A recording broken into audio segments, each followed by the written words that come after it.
Hello. I'm Olga Filonchuk. I'm an Ukrainian artist and CEC ArtsLink Fellow. I'm very grateful to be here to CEC ArtsLink. And first of all, I want to say thanks to military forces of Ukraine for defending our country and my life. That's why I'm here with you today. As you, thank you. In 2022, millions of Ukrainians were forced to move and flee the war in Ukraine.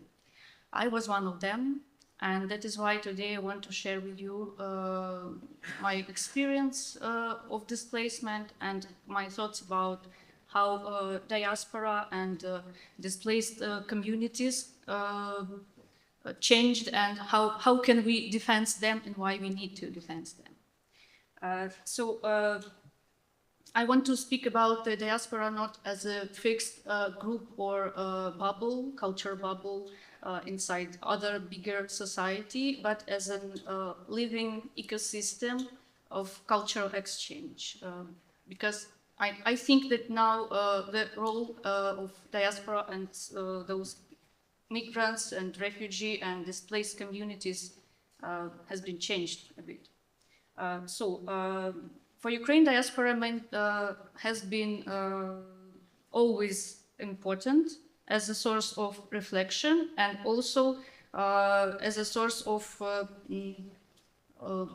keeping our traditions alive.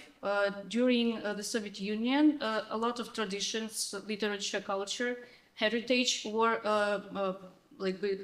saved by diaspora because it was cancelled and forbidden in Soviet Union. But since 2022, Ukrainian diaspora became more dynamic, I would say.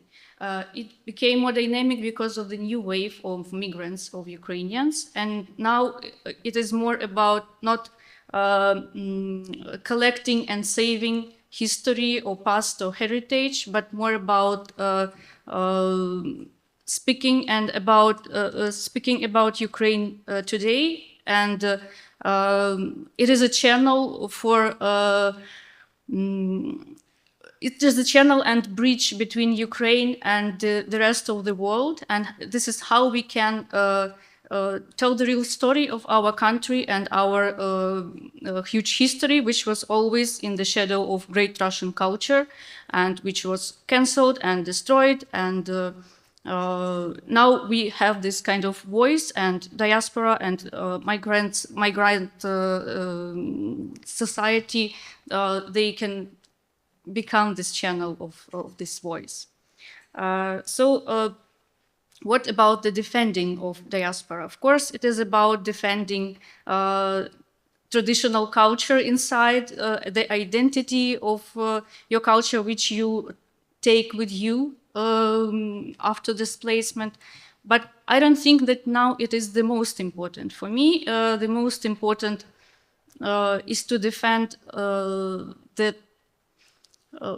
the right of dialogue, of communication with the rest of the society. Because in current geopolitical world, this possibility of dialogue is at risk now. And this is the most important, because if we will not have this kind of possibility of dialogue, otherwise without this dialogue with the others,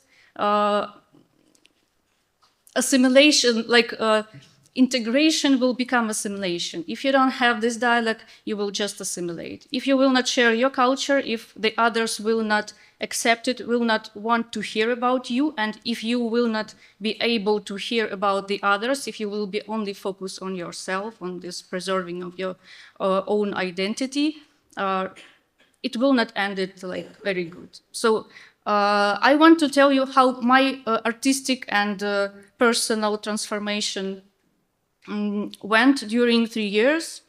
Being in the role of my grant, first I decided that I want to document. I want to document, like collect all the testimonies of displacement. This is what I did in my first projects. Then I decided that, yes, I am the culture worker. I know a lot about Ukrainian history and art, and I can share with it with the others, with the other community. But when I created a few art projects, I understood that when I speak about our personal traumas or historical issues and events, I see how it resonates with the others, how people can see themselves in our stories. And this is the way of bridging us together, like through others, through the problems of the other people, we can see ourselves from another perspective, and sometimes it is really helpful to change this angle. I wanted to share with you one of my projects, which, as I think, bridging together old diaspora of Ukrainians in Poland, current interpretation of current context of Ukrainian war, and this kind of investigation of our belonging and the roots of our identity, which we have now in Ukraine, and how it is connected, how it connects us with the Poles, with our common and complex history. So, yeah, this is the project I created in the Ukrainian Polish borderland. This is the symbol of Christmas star tradition, which was forgotten for a long period of time. It is rooted to current Polish land, but it is Ukrainian, and in 1944, almost 500,000 Ukrainians were forced to move from their ethnic territories because of Stalin law, and it was a kind of population exchange during that period of time. So this tradition was displaced together with Ukrainians from their ethnic land.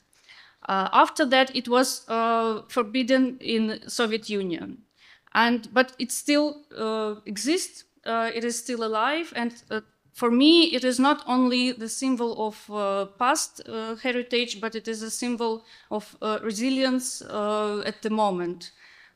So I brought this star back to its homeland, together with the other Ukrainian artists, women that you saw in the video.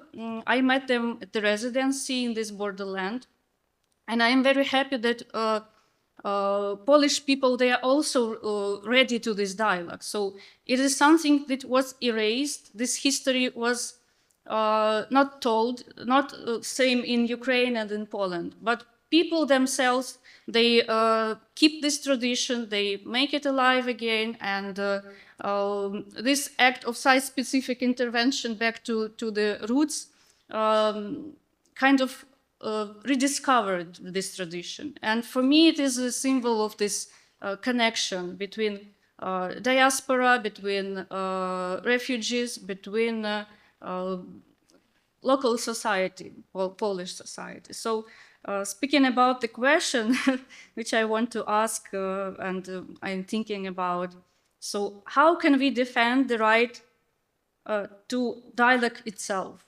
in a time when silence and division are easier than listening? Thank you for your attention.